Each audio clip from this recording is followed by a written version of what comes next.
Pemirsa Surabaya TV dimanapun Anda berada saat ini, bahagia masih bersama dengan kami Surabaya TV. Semoga Anda semua dimanapun berada selalu dalam keadaan sehat, bahagia. Kembali berjumpa dengan kami di dialog khusus, wawancara khusus bersama dengan Bapak Cucu yang akrab dipanggil dengan Bro Cucu. Beliau adalah Ketua Fraksi Partai PSI DPRD Kota Surabaya. Selama beberapa waktu ke depan kita akan berdiskusi tentang evaluasi layanan pendidikan di Kota Surabaya. Tidak berlama-lama, marilah kita sapa beliaunya. Siap. Ya, Bro Cucu sehat-sehat. Alhamdulillah, puji Tuhan Ya, sehat. puji Assalamualaikum Tuhan. pemirsa. Ya, Bro Cucu, nanti selama beberapa waktu ke depan ini kita akan dialog tentang masalah yang cukup krusial dari tahun ke tahun di Surabaya, khususnya tentang pendidikan. Ya, Bro Cucu, jadi salah satu komponen indeks pendidikan, komponen indeks pembangunan manusia adalah pendidikan. Betul. Namun masalah pendidikan seperti proses PPDB, penahanan ijazah, kemudian putus sekolah selalu menjadi masalah yang krusial dari tahun ke tahun. Nah, ini pendapat Bro Cucu bagaimana? Saya setuju. Yang pertama yang perlu kita mendasari diskusi kita adalah bahwa pendidikan adalah investasi suatu bangsa, Bro Nanang. Jadi ketika suatu bangsa itu konsentrasi di pendidikan, maka bisa menjamin keberlanjutan bangsa tersebut. Sebagai contoh, ketika kita masih kecil, ada pelajaran PMP. Kalau ada nenek menyeberang, nenek sudah lanjut usia menyeberang, kita wajib bantu. Ada orang hamil perempuan berdiri, wajib kasih kita tempat duduk.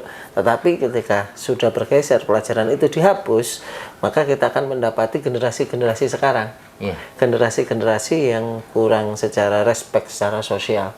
Contohnya yang simpel aja, yang saya bilang tadi, kita generasi X ketika itu sudah diberikan terus secara terus-menerus stimulan di sekolah, akhirnya pada saat kita dewasa kita lihat ibu-ibu menyeberang, wanita lanjut usia, kita langsung bantu. Ketika kita duduk ada wanita hamil, pasti kita berikan tempat duduk. Dan juga satu hal yang sedikit ini menjadi fenomena ya, waktu zaman kita dulu ketika kita ketemu guru, kita pasti akan cium tangan. Sampai sekarang pun saya ketemu guru, mantan guru saya, kayak contohnya di SMP 4 kemarin, saya ketemu mantan guru saya yang saat itu masih berdinas, ya saya cium tangan, tidak ada salahnya. Saya ketemu guru agama saya saat ini menjabat di sekolah, kepala sekolah, saya ketemu beliau cium tangan.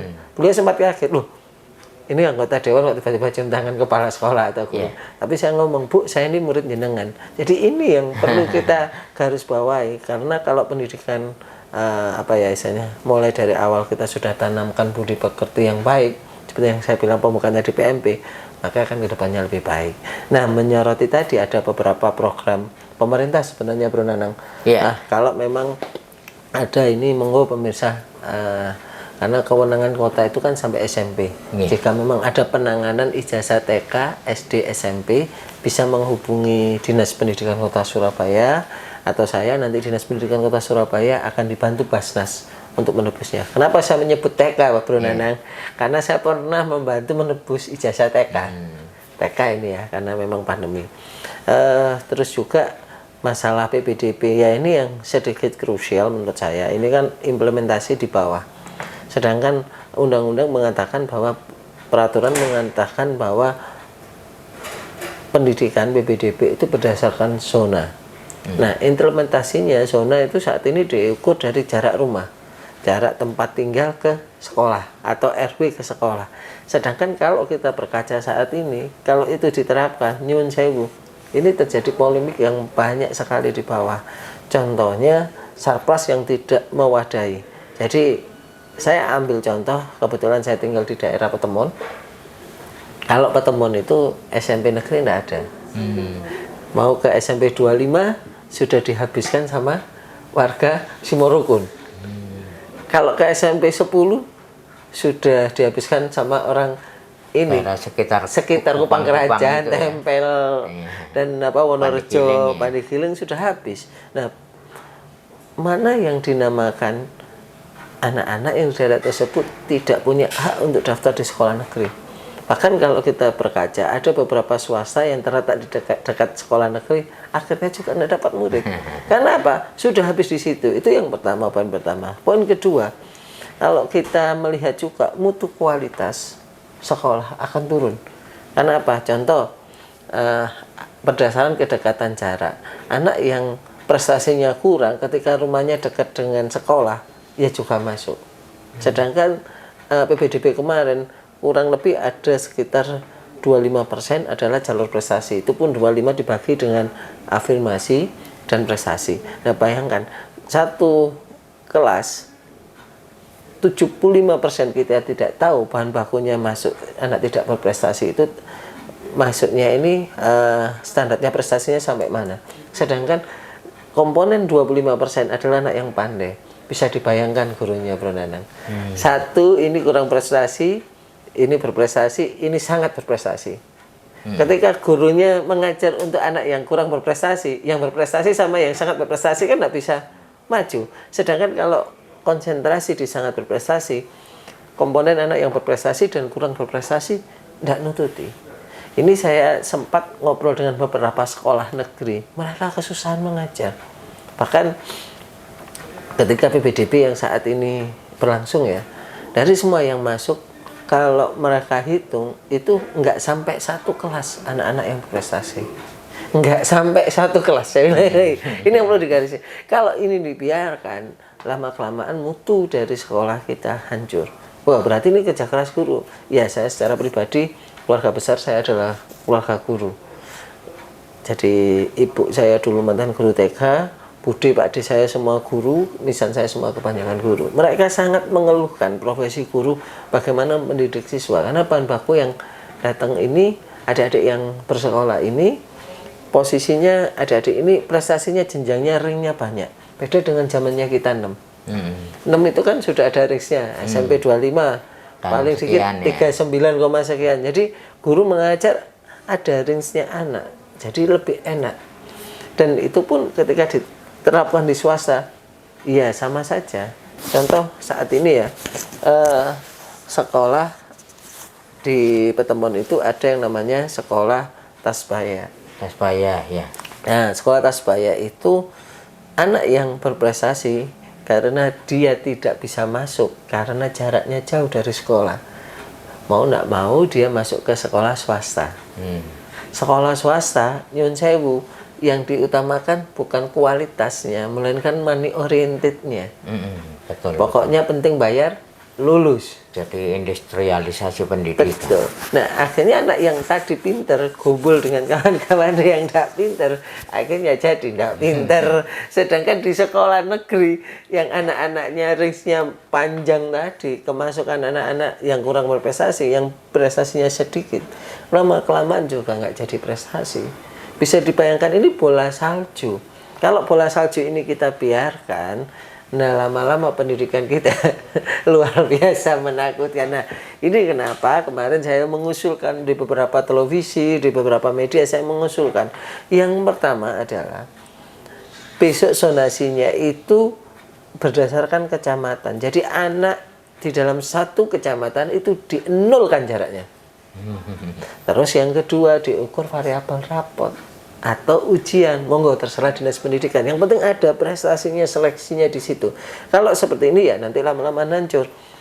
Kalaupun tidak ada kecamatan yang tidak punya Sarpras SMP negeri, contoh SMP 25 itu perbatasan dengan Kecamatan Sukomanunggal dengan Kecamatan Sawaan. Kecamatan Sukomanunggal, Kecamatan Sawaan sama-sama dinolkan. Habis itu kita tes prestasinya. Jadi guru yang masuk juga sama. Dan ya nyuwun sewu, karena PBDB saat ini seperti ini, akhirnya manusia masyarakat Kota Surabaya berlomba-lomba untuk memalsukan data. Iya kan? Kadang-kadang yang terjadi juga rame-rame ngurus surat keterangan domisili. Betul. Ya. Belum lagi ada penyimpangan-penyimpangan yang barusan ini sampai ditangkap kepolisian penipuan. Karena apa? Yang ditangkap Polsek Tegal Sari, betul, saking frustasinya orang tua siswa untuk mendapatkan pendidikan buat anaknya.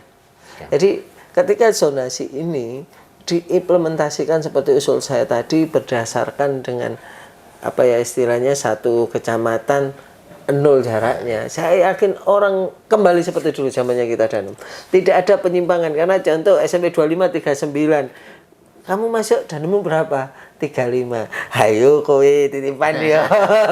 Jadi ini kan sebagai standar. Bagaimana barirnya untuk kualitas kita tetap jalan. Karena satu, saya paham zonasi ini kan didapat waktu itu Menteri Pendidikannya Pak Muhadjir Effendi. Beliau jalan ke Finlandia, dia melihat struktur pendidikan di sana bagus. Tapi perlu diingat, Finlandia kotanya masih sepi, tidak sepadat Surabaya. Tiap distrik ada sekolah SD sampai SMA atau sampai college-nya di situ. Jadi bayi lahir sudah bisa menghitung. Oh, ini lahir nanti sekolah di sini. Sedangkan di Indonesia Surabaya khususnya Pak Bro, kalau tidak salah jumlah SD itu banyak, tetapi tidak mewakili. Kalau jenengan ke Tanjung Sari, Jalan Tanjung Sari itu tidak ada sekolah negeri. Saya reses di situ, Pak, tolong bangunkan sekolah negeri di sini. Karena apa? Jauh. Terus SMP-nya belum, SMA, SMK. Betapa ngerinya. Ini SD kalau tidak salah saya lupa datanya berapa ribu, terus nanti susut ke SMP hanya sampai kalau tidak salah puluhan. SMA lebih di bawahnya lagi. Bisa dibayangkan berapa orang tua yang kecewa ketika PPDB. Iya, benar. Iya.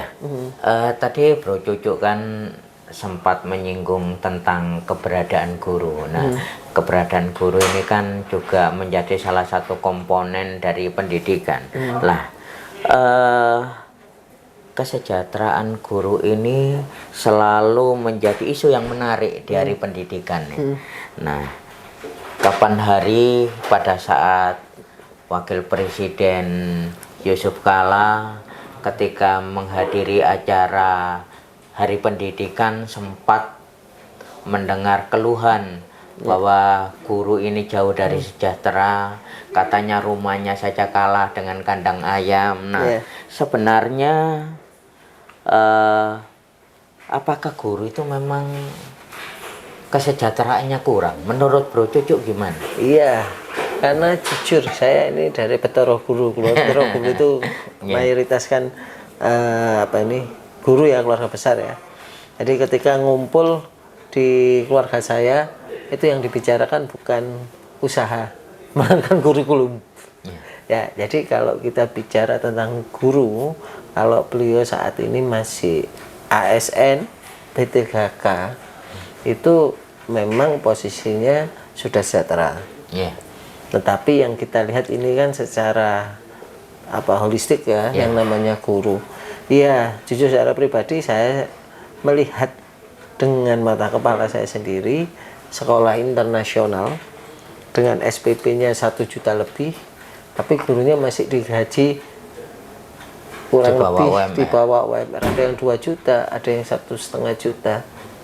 Nah, ini memang kalau saya bilang perlunya pemerintah untuk mengantisipasi hal ini. Padahal dari guru-guru yang ini, jadi jomplang kalau saya bilang, ini ada yang digaji UMR, ini ada yang digaji dolar. Ada guru-guru di Surabaya ini digaji dolar, ada yang digaji di bawah UMR. Nah, ini kan jomplang. Nah, sama kalau kita bicara tentang profesi itu kan bicara tentang pengabdian. Nah, tinggal pemerintah Kota Surabaya bagaimana benar-benar menambahkan soft skill. Jujur, kalau kesejahteraan guru itu bagus, maka ke depannya ya saya bilang tadi investasi mendidik anak juga bagus. Dan juga ini pesan terhadap wali murid juga. Guru saat ini itu posisinya sangat takut. Nanti jawil anak dikit, wong tuane laporan.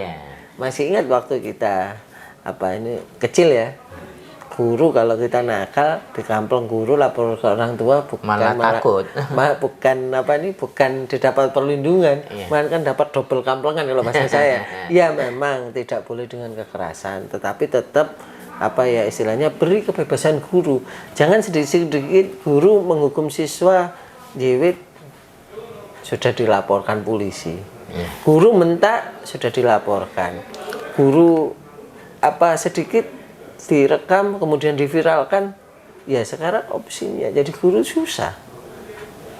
Padahal guru ini adalah salah satu komponen penting gimana menjadikan orang itu dengan berbagai macam profesi, mulai dari politisi, iya kan, wartawan, terus apa, pengusaha, semua berawalnya dari guru.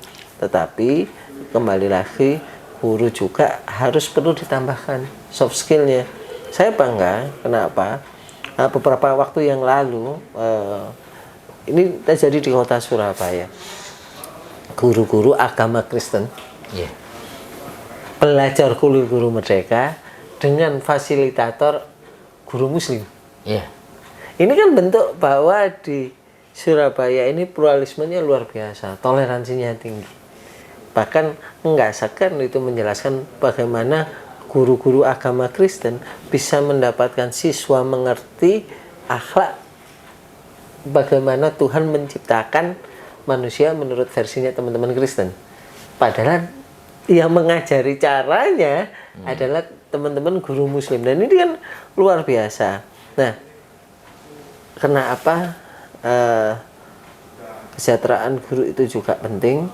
Karena sama dengan sama pekerjaan lain, ketika kita bekerja sudah ada kenyamanan, sudah ada perlindungan, lebih konsentrasi, kita lebih konsentrasi, tidak lagi mikiri cicilan-cicilan. Betul. Nah ini juga, tetapi ini yang perlu diperhatikan juga, kritik saya terhadap pemerintah kota Surabaya, bagaimana bisa memenuhi kuota guru. Monggo pemirsa ini yang saat ini lulus sekolah dari Indonesia bisa mendaftarkan ke Dinas Pendidikan Kota Surabaya. Jadi untuk pemenuhan jumlah guru, karena guru saat ini masih banyak PLT, kepala sekolah ini ngerangkep guru lebih dari satu. Ya, ya itu yang perlu kita perhatikan. Iya, Bro Cucuk, itu sangat menarik sekali supaya masyarakat itu juga tahu. Nah, ini yang sering kali dikeluhkan ini, Pak. Masalah penjualan seragam dan buku melalui koperasi sekolah. Ini seringkali dikeluhkan oleh wali murid. Sebenarnya salahnya di mana ini? Gini, kalau di Surabaya saya pastikan, kalau di Surabaya sudah tidak ada. Baru ini kemarin Pak Wali Kota, saya salut dengan Pak Eri, menyatakan bahwa sekolah boleh menjual asal harganya di bawah pasar. Ini kan sportif ya. Kenapa seperti ini? Saya tertarik ketika Pak Wali Kota menerapkan kebijakan bahwa pemerintah kota akan memberikan seragam, sepatu, alat kelengkapan sekolah kepada peserta MBR. Nah, ini yang perlu kita garis bawahi, bahwa pada saat itu terbit keputusan itu bahwa banyak ditemukan penyelewengan di sekolah SD dan SMP. Sedikit background saya, Bro Nanang, saya ini juga anaknya tukang sampah. Jadi bapak saya kantornya dekat SMP 25. Kantornya bapak saya Depo. Nah, ketika saya masih SMP 25 saat itu merasakan bagaimana kami keluarga begitu berat untuk membayar seragam. Bahkan saya sendiri kalau di SMP 25 terkenal dengan cucuk pastel. Karena saya jualan pastel. Ya saya bawa waktu ke sekolah, pulang ya saya jual di rumah. Jadi di sini saya melihat bahwa orang tua dalam pemenuhan seragam itu sangat-sangat penting. Pentingnya dalam arti apa? Karena dia ingin menyenangkan anak. Bisa dibayangkan ketika anak, ini saya sendiri, teman-teman saya semua pakai baju baru, saya masih pakai baju kakak saya ketika sekolah, dan itu menjadi beban moral. Itu yang pertama. Terus yang kedua, peran serta orang tua dalam melaporkan itu penting. Saat ini di Surabaya sudah aman, tetapi yang di SMA-nya nggak aman. Kenapa saya ngomong tidak aman? Saya saksi sendiri seragam sekolah negeri, kalau nggak salah SMA berapa ya itu ya. itu cuma kain saja, kain seragam sama batik itu 2.700.000. Saya mau protes tapi tidak bisa. Karena kewenangannya provinsi. Kewenangan provinsi, makanya secara pribadi balik lagi ini usulan gambaran saya ya. SMA itu bisa dikembalikan ke kota. Karena apa? Ini kesenjangan program program belajar wajib belajar. Contoh, kalau kita hanya berfokus di SD SMP, pemerintah Kota Surabaya sudah luar biasa memberikan fasilitas untuk adik-adik SD SMP. Ketika mereka SMA, bisa dibayangkan program itu putus di tengah jalan. Surabaya coba membantu dengan yang namanya beasiswa. Iya. Tapi respon dari pemerintah provinsi sangat lambat. Sehingga pada tahun kemarin 2022 hampir separuh kuota tidak bisa didapat. Nah, seandainya SMA ikut kota, alangkah baiknya. Jadi sudah di program SD, SMP, SMA. Ya, insya Allah tidak ada lagi pungutan 2.700.000 itu tadi. Ya, cuma itu 2.700.000 itu kain, bro. Bukan berupa barang jadi. Nah, sedangkan di Surabaya SMP-nya malah dapat baju gratis, sepatu gratis. Nah, ini kan ya jadi konsentrasi ya kalau ketika jenjangnya pengawasannya itu apa istilahnya programnya itu terputus. Nah, ini saya secara pribadi ini mengkaji undang-undangnya, kalau perlu saya siap mengajukan judicial review terhadap ini. Karena apa? Pengalaman saya di Surabaya sendiri, SD SMP bagus tapi di SMA jebles. Terus kemudian banyak faktor. Nah, kembali lagi saya nariknya karena ada program terputus. Terputusnya dari mana? Dari SMP ke SMA. Ya ini ya jujur saja ya memang sangat berat, iya. Tetapi kita lihat programnya secara keseluruhan. Oke lah, mungkin judicial review-nya untuk kabupaten kota yang sudah bisa mandiri. Tapi kalau ini dibebankan ke provinsi secara total ya juga berat. Iya, iya, Bro Cucu.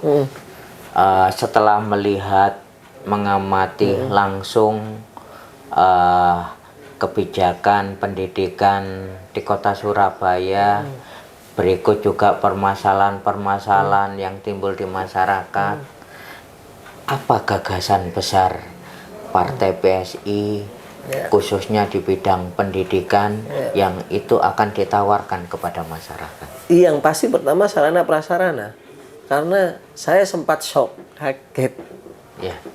Saya nggak sengaja ada ketemuan dengan orang di apartemen Puncak. Saya lihat di bawah ada bendera merah putih, berarti ada kantor pemerintahan. Saya jalan ternyata itu SD. Di otak saya pasti ini SD bertunggal tembok, kalau ujung ngaran itu tunggal tembok dengan apartemen. Berarti ini kan apa istilahnya pasti akan berdampak. Betul Bro Nanang. Saya datang ke SD Kalijudan berapa itu, kepala sekolahnya sampai takut karena saya waktu udah di situ pondasinya sudah jebol dan lain-lain. Saya langsung telepon ke kepala dinas dan akhirnya direspon dengan baik. Nah, di situ adalah tugas kami wakil rakyat bahwa memastikan sarpras sekolah di Surabaya itu mau ada. Tempo hari saya lihat di SMP 4 SMP Cakar Budaya, itu ada 5 kelas yang gentengnya berombak. Kalau nonton bola bergelombang bagus, tapi kalau genteng bergelombang itu jangan dipakai gedungnya. Jadi ini benar-benar kami memastikan sarana prasarana pendidikan di kota Surabaya aman sentosa. Bahkan pernah ini kesalahan saya kunjungan di SD Sukomanunggal pas waktu PPDB. Dikira wah iki dewan iki paling intervensi lebokno titip-titip. Kepala sekolahnya delik. Setelah saya ngomong infrastruktur jalan, kepala sekolahnya tiba-tiba berdiri di belakang saya. Pak, pangapunten. Saya kira tadi mau titip. Enggak, Bu. Tugas kami memastikan sarana prasarana itu ada. Jangan sampai adik-adik ketika belajar terjadi sesuatu hal yang tidak kita inginkan. Itu yang pertama, sarana prasarana. Terus yang kedua, kita memang harus berkonsentrasi di PPDB. Ini tidak hanya keputusan partai, melainkan pengamatan analisa saya yang saya bilang tadi. Karena kalau PPDB ini dibiarkan, nyuwun sewu, Saya yakin ini pemirsa banyak yang putus asa ketika sekolahnya tidak ada sekolah negeri. Wah bisa Pak, bangun aja sekolah negeri banyak. Satu, duitnya sopo. Ya, terus yang kedua, iya duitnya pemerintah BPD Kota Surabaya. Tapi kalau semua difokuskan ke pendidikan, maka segala sesuatu seniman-seniman di podo beri. Iya kan? Terus apa pembangunan jalan juga tidak bisa. Terus yang kedua, sarananya apakah pemerintah kota punya apa istilahnya tanahnya pemerintah kota di tiap kecamatan atau kelurahan? Itu kan jadi kendala lagi. Kalau tidak ada, masa digusur? Siapa mau digusur untuk sekolah? Nah, itu. Nah, solusinya sambil kita membangun pelan-pelan, saya tetap setuju pembangunan itu tetap setuju. Itu adalah kebijakan kami, kebijakan fraksi kami. Terus memenuhi sarana prasarana. Sambil jalan diberlakukanlah pemakaian sekolah berdasarkan yang saya bilang tadi. Satu kecamatan dinolkan.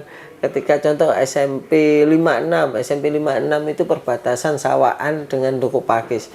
Ya kecamatan Duku Pakis dinolkan, kecamatan Sawaan dinolkan. Supaya apa? Semua bisa sekolah di situ. Nggak mungkin lah warga Semampir sekolah di Pakalan, nggak mungkin. Iya kan? Semuanya dijarakkan yang terdekat satu kecamatan, dan itu kalau menurut saya ada keadilan.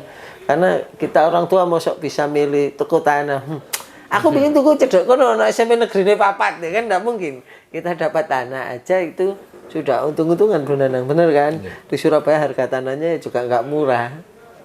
Nah, maka dari itu ini saya terus gaungkan. Alhamdulillah puji Tuhan kok delala kersane Gusti Allah itu tadi apa Pak Wali mendengarkan muncul ide Pak Wali ada variabel apa istilahnya rapotnya dimasukkan di situ. Ya kita harus apresiasi dengan Pak Wali bahwa kalau ini kita terapkan maka penipu-penipu yang ditangkap di Tegalsari itu nggak mungkin ada gitu loh. Terus kemudian anak titip ke kanan ke kiri ya, contohnya ini yang viral kemarin itu yang anak jualan peyek di daerah mana ya, Kendang Sari kalau tidak salah yang viral di Citra, di TikTok, akun TikToknya Cerita Haru hari ini. Itu ternyata bapak ibunya KTP Mojokerto, anaknya dititipkan 1 tahun di mana ini, di daerah Kelurahan Tenggilis.